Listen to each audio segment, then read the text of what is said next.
Pendant 3 mois, elles ne se sont jamais vraiment tues.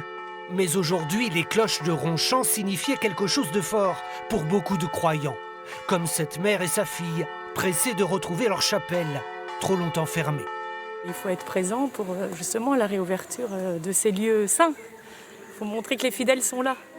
À l'intérieur, une trentaine de fidèles, dont les sœurs Clarisse qui veillent sur le site. Tous masqués et à bonne distance les uns des autres, tous pareillement éclairés par les vitraux vifs de Le Corbusier.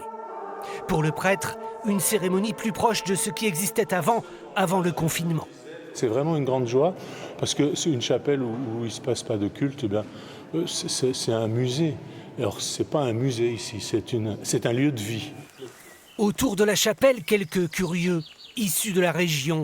Pas encore cette foule internationale qui représente 60% des visiteurs. On a une forte fréquentation asiatique, Chine, Japon, Corée du Sud, essentiellement des étudiants en architecture ou des architectes. Le contexte de fermeture des frontières sur un site qui accueille 60% de visiteurs a un impact énorme sur la fréquentation.